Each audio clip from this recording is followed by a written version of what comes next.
Hi everyone, I'm Cindy, and I'll be sharing with you our project on perceptual biases in icon arrays. This work is done in collaboration with some wonderful people, Ellie, Chakate, Jake, and Dan. How should you communicate risks and probabilities? Say you're trying out a new medicine. You want to know what the chances are that you will get an allergic reaction. What's the best way that information can be communicated to you so you can truly understand your risks and make an informed decision? I could show it to you via a number, or visualize it for you in a chart. But recent work has shown that conveying probabilistic information using percentages, like 25%, or using charts that depict proportions on a continuum, makes it difficult for people to truly grasp what those proportions mean. On the other hand, using natural frequencies, like 1 out of 4, or using icon arrays tend to elicit more optimal statistical inferences from people and increases numerical comprehension. Recently, data journalists have created what we call risk theaters to communicate projected election outcomes in order to help people make more informed decisions about whether they should go vote or not. These risk theaters help people better grasp the concept of uncertainty by showing polling probabilities as seats in a theater. These seats are randomly colored in two colors, say blue and red. The colors represent the probability that one of two candidates would win an election. Red seat represents that candidate A would win the election, while blue represents that candidate B would win. Imagine buying a ticket to the theater. As you find your seat, sitting in a red seat represents the outcome that candidate A has won, while sitting in a blue seat represents the outcome that candidate B has won. This technique helps the viewer experience the election outcome with a given probability, and may change the perception of probabilities. But how accurately can a viewer perceive the relative proportions of blue and red seats? Does there exist an optimal way to arrange the seats such that the viewer will most accurately perceive the relative proportions? For example, you could have blue and red seats interspersed like it's shown here, or you can alternate rows of blue and red, or you can arrange all the blue seats to be on one side and all the red seats to be on the other. So this design space of how icons are arranged within an array has remained underexplored. We present a systematic investigation of how spatial arrangements of icons impact viewer perception of probabilities. And in perceptual studies, we typically start our systematic investigation simple, so we can isolate the factor of icon arrangements. So we'll take away the color, and we'll reduce the theater layout to something simpler, say a 10 by 10 square. This design makes estimating proportions slightly easier than the risk theater, and will likely make our results more conservative. If people are biased when estimating proportions in this square, the bias will likely be exaggerated when they view more complex visualizations. We'll show participants these icon arrays and ask them to estimate the depicted proportion. So we can create a model where you input an icon array depicting a certain proportion and output a prediction of what proportion a human viewer would see in it. This will allow us to inform the design of icon arrays to help people see proportions in the most accurate way.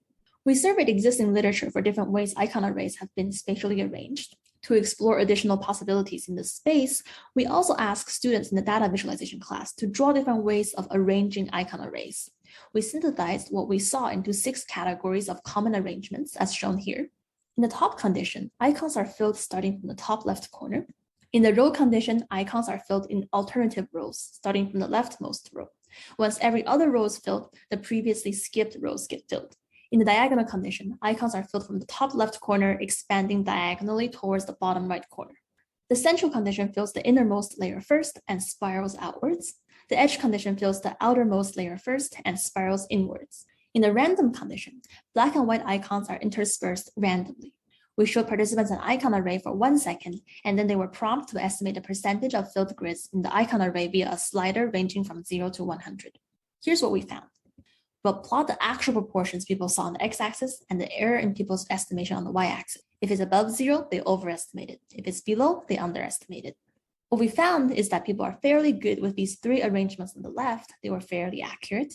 People are less accurate when it comes to the central, edge, and random arrangements. For the top condition, you see there is almost no fluctuation, very little estimation error. Similar story with the row condition. There were some fluctuation here for the diagonal arrangement. The overall accuracy remains high. The average estimation error is within 1%. For the central condition, people tend to overestimate, especially around 60%. For the edge condition, people tend to underestimate, especially around 40 to 50%. For the random arrangement, we observed this interesting science pseudo pattern where participants either overestimated or underestimated depending on the proportion depicted. This pattern is similar to Stevens' power law, which suggests a nonlinear relationship between the perceived and the actual stimulus value. Usually, perceived smaller values tend to be overestimated, while perceived bigger values tend to be underestimated. Here, we see that people perceived values in the 0 to 20 and 60 to 80 range as small and overestimated them, and values in the 20 to 60 and 90 to 100 as big and underestimated them. This is consistent with them using 0 and 60% as reference points in their estimations, and future work can explore the exact mechanism at work. So it's clear that how filled grids are spatially arranged in an icon array can impact viewer perception. You can also use the data collected in our work as a reference tool to help you predict how a viewer might react to an icon array design. Presenting icon arrays with top or row arrangements will help viewers confidently make the most accurate probability estimations.